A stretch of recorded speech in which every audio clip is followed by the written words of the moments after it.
الرحيم. الحمد لله رب العالمين والعاقبة للمتقين ولا عدوان إلا على الظالمين، والصلاة والسلام على أشرف الأنبياء والمرسلين وعلى آله وصحبه أجمعين، وبعد. مشيخ mliohudhuria nyote, Sheikh Ismail Muhammad, Sheikh Adam Ahmad, Sheikh wa mkoa wa Dar es Salaam Sheikh Al-Hadi Musa Salum, katibu wa mufti Sheikh Musa bin Hamid bin Juma bin Hamid Al-Buhri,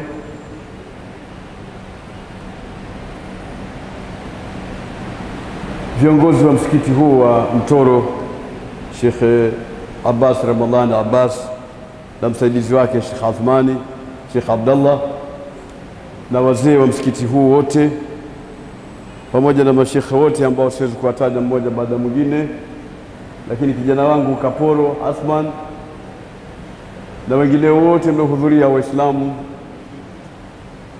kwenye swala ya Aljumaa na mkabaki kwa ajili ya dua ya tulioiandaa ya Al-Habibu Sayyid Hussein Al-Badawi Jamalul Layl. Assalamu alaikum wa rahmatullahi wa barakatuh. Kwa kweli, kwanza ni washukuru watu wa msikiti wa Mtoro baada ya kuwatuma wasaidizi wangu Sheikh wa mkoa na ofisi ya makao makuu BAKWATA, Sheikh Muhammad Khamis, Sheikh Musa Ahmedi na wengineo washirikiane katika kuandaa hafla hii ya kumwombea maghfira na rahma mzee wetu Al-Habib Sayyid Hussein Badawi.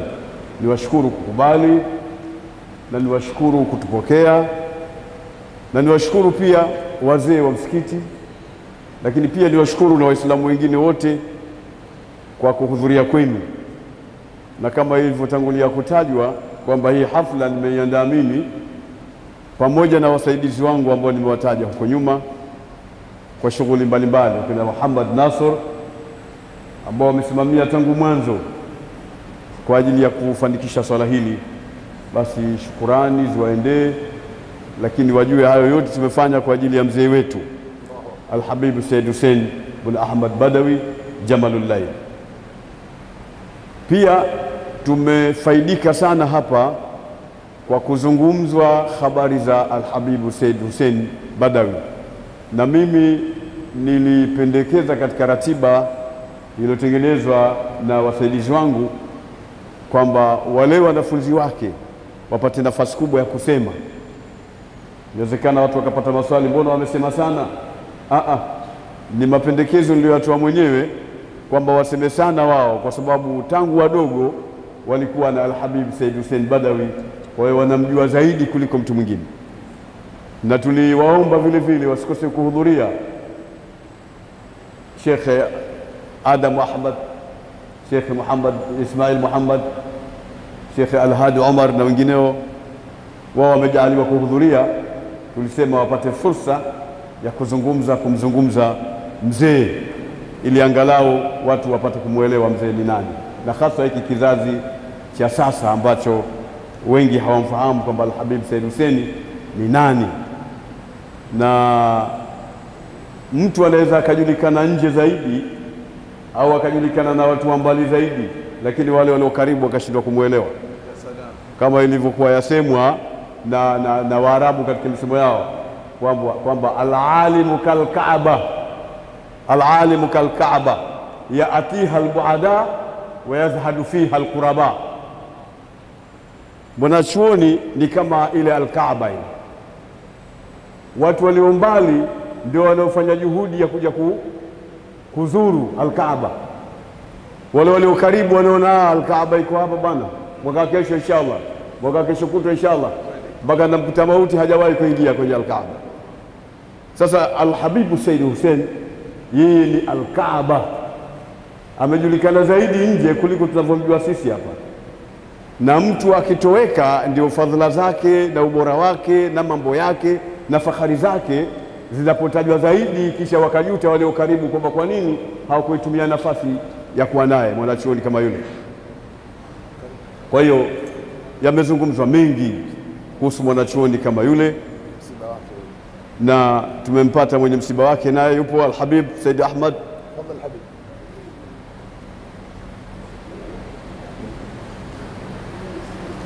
Kwa hiyo pamesemwa sana fahari zake, manaqibu yake yanahusiana na Al-Habib Said Hussein Badawi, na kama alivyosema msemaji mmoja, kila mmoja amesema hapa Sheikh Mkoa, kila mmoja atakuwa ameguswa kwa namna moja au nyingine juu ya alivyofadhiliwa au alivyofanywa, alivyoamiliana, alivyotangamana na mwenyewe Al-Habib Said Hussein Badawi. Alikuwa akipenda watu wote, akiwapenda watu wazima wenzake, akiwapenda wanazuoni wenzake, akiwapenda vijana, akiwapenda wanafunzi, akiwapenda watu wa sampuli zote, na kila mmoja anakwenda naye kwa namna alivyo. Hivi ndivyo alivyokuwa Al-Habib Hussein bin Ahmad Badawi Jamalullah. Na habari zake hata tuzungumze leo tukataka tuzimalize haiwezekani. Ni habari za kuzungumza miezi 3, 4, 5 mpaka mwaka. Bado tutazungumza habari zake tu, lakini bado hatuwezi kumaliza habari zake. Tutosheke kwamba kafanya kazi kubwa sana, na kazi inaonekana. Kazi inaonekana. Famara'in kama samia. Mtu aliyeona huwezi kufananisha na mwenye kusikia. Kazi yake sisi tumeshuhudia. Leo kuna wanafunzi wake hapa wamesimama wamezungumza maneno ilikuwa hatuyajui. Kwamba Badawi ilikuwaje pale? Ilikuwa tuelewi. Kazi alizofanya Al-Habib Said Hussein Badawi. Katika kipindi ambacho mimi nilikuwa naye, napenda sana kujua habari. Nimepata habari nyingi kutoka kwake. Na yeye alikuwa akifundisha katika namna nyingi. Watu wengi hawaelewi kufundishwa nini. Wanafahamu kufundishwa ni kule kuweka magoti, kukima magoti, ukasema dhahiri naam, dhahiri naam. Sio huko tu peke yake. Kuna kusoma kwa kusikia, kuna kusoma kwa kumuona mtu alivyo na ukaiga habari zake, kuna kusoma kwa kuashiriwa, kuna kusoma kwa kunasihiwa, kuna kusoma kwa kuchanganyika, kuna kusoma kwingi tu. Kote ni kusoma huko. Al-Habib Hussein alikuwa sio bakhili wa kitu alichokuwa nacho. Amefundisha sana uchamungu, kupa nyongo ulimwengu,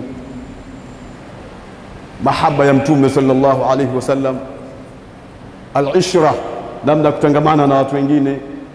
Amefundisha mambo mengi kwa kweli, hatuwezi tukamzungumza tukammaliza. Kama nilivyosema, inahitaji miezi 3 mpaka mwaka mzima, bado tunaeleza habari zake. Na sisi kila mmoja atakayepata nafasi ya kusema wakati wowote ujao amueleze Al-Habib Said Hussein. Kila atakayepata nafasi kwa namna alivyomjua yeye, basi amueleze, kwa sababu ni Al-Kaaba yeye. Nimesema ni Al-Kaaba. Kila aliyeenda anaweza kaizungumza Al-Kaaba kwa jinsi alivyoiona yeye katika muda wake. Basi na Al-Habib Said Hussein ni vile vile. Sikwambii ukarimu wake, sikwambii ukarimu wake, sikwambii kulea ndio fani yake. Nakumbuka kwenye maulidi yangu au hafla yangu kule Korogwe, miaka ya nyuma sana, alikuja na vijana wake, tunasoma kasida nzuri sana wadogo, akiwemo huyu Abdallah Daud. Akanieleza historia yake huyu Abdallah Daud, nikapendezwa sana historia yake. Na nakumbuka MC wa hadhara ile alikuwa Chizenga, huyu Sheikh Chizenga alikuwa nimempa UNC. Basi kawalea wale vijana. Leo huyu kijana ni mwanachuoni huyu katika fanu al-qiraati yeye huyu. Na nimepata kuzungumza na Al-Habib Said Hussein Badawi kwamba tumfanyie utaratibu huyu Abdallah Daud. Fanya utaratibu Sheikh Abubakar, tufungue hata chuo kikubwa kabisa hapa kinachohusiana na mambo ya Qur'ani, tukisha mpe huyu.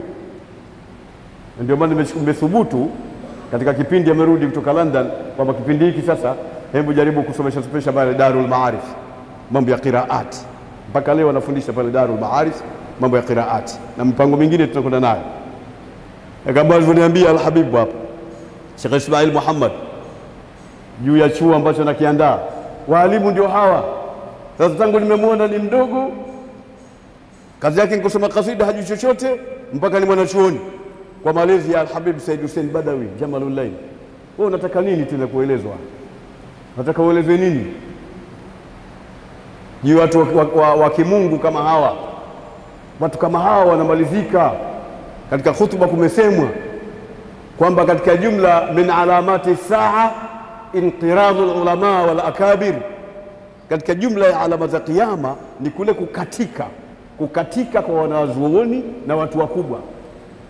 Wewe ukiona wanazuoni wanakatika unaondoka, Mwenyezi Mungu anawachukua na watu wakubwa wanaondoka, basi elewa tayari ulimwengu unakwenda kwishani. Ulimwengu unakwenda kwishani. Kama Al-Habib Said Hussein kazi aliyofanya kubwa, kwa hiyo daraja yake ni kubwa duniani na hata akhira, daraja yake ni kubwa. Yule Isa ibn Maryam alayhi salam na maneno yake alikuwa akisema kwamba man taallama wa allama wa amil du'a aziman fi malakuti samawati, mwenye kujifunza akafundisha kisha na yeye akafanyia kazi yale aliyokuwa amejifunza, huyu anaitwa mtu mkubwa sana katika ufalme wa mbingu. Na ndio kazi aliyosema aliyoifanya Al-Habib Said Hussein Badawi. Wallahi hatuwezi kumzungumza mzee wetu huyu. Ametuachia thamani kubwa, ametuachia tharwa kubwa, mali kubwa sana ametuachia. Mimi wasia wangu ni kwa wale wanafunzi wake wakina al-Ustadh Adam Ahmad, Ismail Muhammad na wengineo, kina Al-Hadi Umar na wengineo ambao hatuwezi kuwataja wote, wafanye ile kazi ya Al-Habib Said Hussein Badawi. Sasa ndio wakati huo, na mimi kama mufti katika zama zangu nitakutieni nguvu, ifanyeni ile kazi ya Al-Habib Said Hussein kama alivyokuwa Said Hussein alifanya kazi mpaka Kongo, mpaka wapi, mpaka nani. Fanyeni kazi.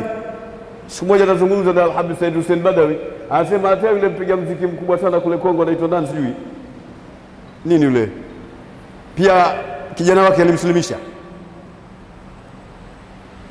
Ndio Luambo sio Luambo mwanzo si nini Franco ndio akajiita Abubakar Siddiq. Ni habari inayotokana na Al-Habib Said Hussein Badawi, labda hamna habari hizo, zilifanyika nguvu tu, lakini alikuwa ni Muislamu. Anasema yeye vijana wake mfanya kazi alipokuwa huko, kwa hatuyajui mambo hayo makubwa sana, akafanya kazi kubwa sana kama alivyosema jana. Mbali ya mbali kufanya kazi ya dini peke yake, pia ameunganisha watu, amewafanya watu watangamane vizuri, jambo ambalo ni sababu kubwa ya amani katika nchi, utulivu katika nchi. Jambo hili amelifanya Al-Habib Said Hussein. Kwa hiyo ana mchango vile vile hata katika nchi vile vile, ana mchango mkubwa. Hataki watu wawe na magomvi. Siku zote mimi akiniita nasema jitahidi kwa kusanya watu. Ndio jigana na sera ile ya kukusanya watu na kujalia mshikamano na nini. Ulikuwa ni ushauri mkubwa wa Al-Habib Said Hussein Badawi. Na mimi katika wanafunzi wake vile vile, siwezi kwenda kombo. Alipokuwa anakuja Al-Habib Said Ali ibn Ahmad Badawi, na mimi ni mwanafunzi wake, wakati anataka kipindi cha mwisho kabisa anataka kuondoka katika ulimwengu huu, tulimuuliza nani tutakayemwacha huko Tanzania. Asema kuna ndugu yangu anataka kufunguliwa, sasa mambo yake yamekaa vizuri, atafunguliwa, atakuja, njia zake zitakuwa zitafunguka za Tanzania. Huyu ndio nitawaachia. Akamleta Al-Habib Said Hussein Badawi. Kwa mara ya kwanza alisoma Qur'an Said Hussein Badawi katika kufunguliwa kwake katika maulidi ya Sheikh Nuruddin Hussein Shadhili rahmatullahi alayhi. Hata Sheikh Nuruddin akanichekesha, unataka Qur'ani gani zaidi ya Qur'ani hii? Unaona raha? Ilikuwa ni Al-Habib Said Hussein Badawi. Ni mtu mkubwa, huwezi kumjua kitu ukiwa nacho ukijui. Kitu ukiwa nacho ukijui, mpaka uwe hunacho kile kitu ndio utajua, ala kumbe alikuwa hivi, ala kumbe alikuwa hivi. Kafanya kazi kubwa sana, ametuunganisha, ametuweka sawa sawa, tumekuwa pamoja, tunapendana. Tushike wasia wangu mwendo wake. neno la jumla, tushike mwendo wake, tushike kazi yake sisi sote. Sikwambii wanafunzi wake sasa wao ndio washike nafasi yake. Kila tukiona wao tunamuona Al-Habib Said Hussein Badawi, tukimuona Sheikh Adam Muhammad, tukimuona Sheikh Ismail Muhammad, tukimuona Al-Hadi nani, tunamuona Al-Habib Said Hussein Badawi. Mimi nawaomba sana wazee hawa washike kazi ya mzee aliyokwenda naye mpaka kufa kwake. Ni kazi kubwa sana.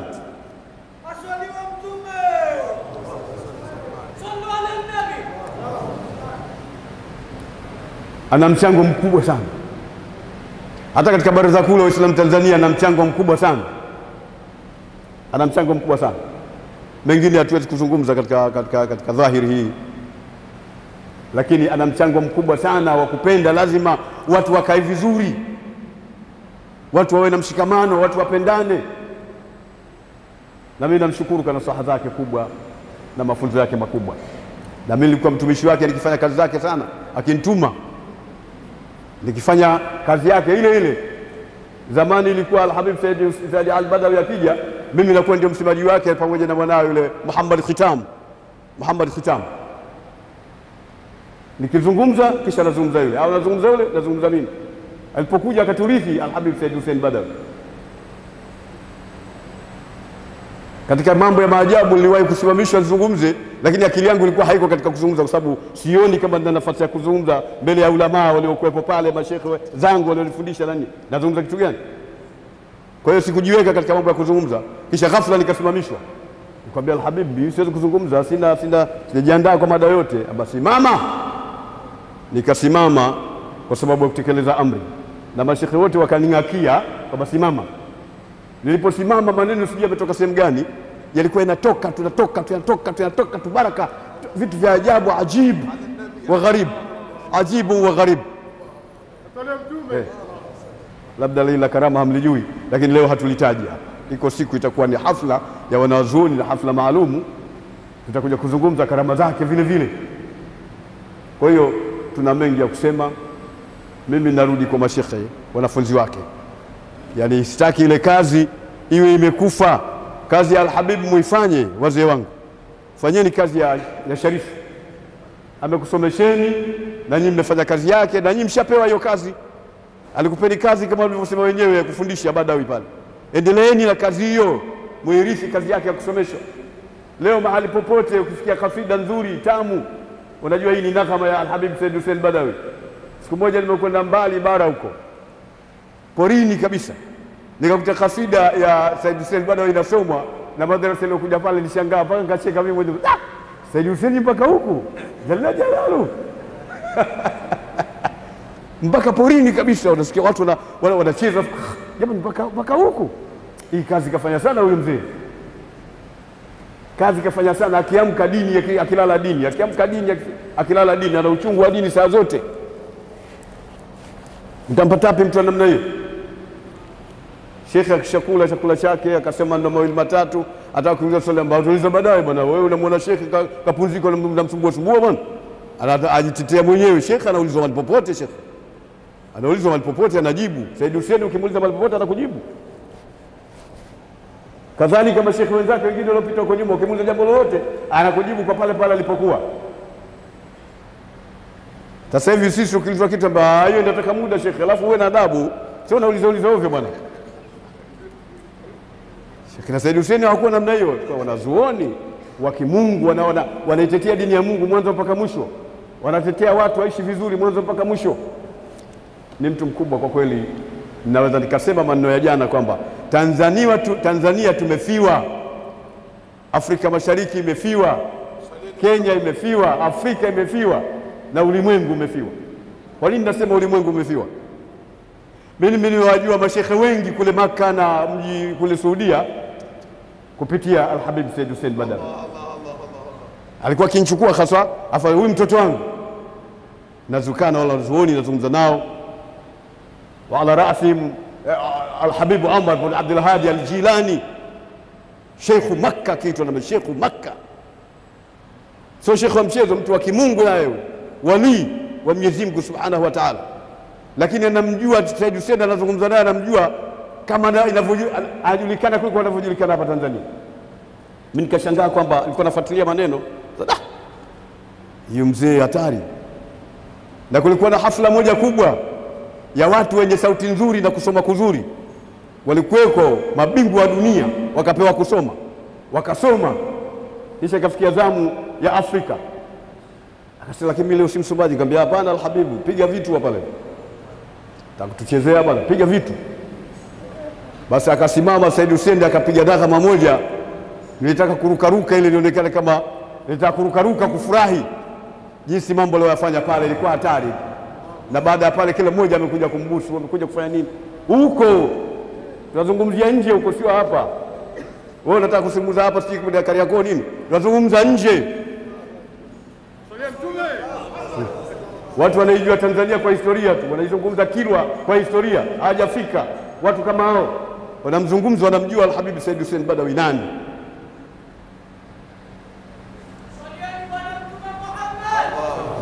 Alinipeleka kwa sahibul maqam, mwanachuoni mkubwa Al-Habib Zain Busmait Madina kule. Akamwambia huyu kijana wangu mpaka leo ninavyozungumza mimi najulikana kama shilingi pale. Bwana Sheikh Musa tukwenda siku ile, hakuomba dua yule bwana.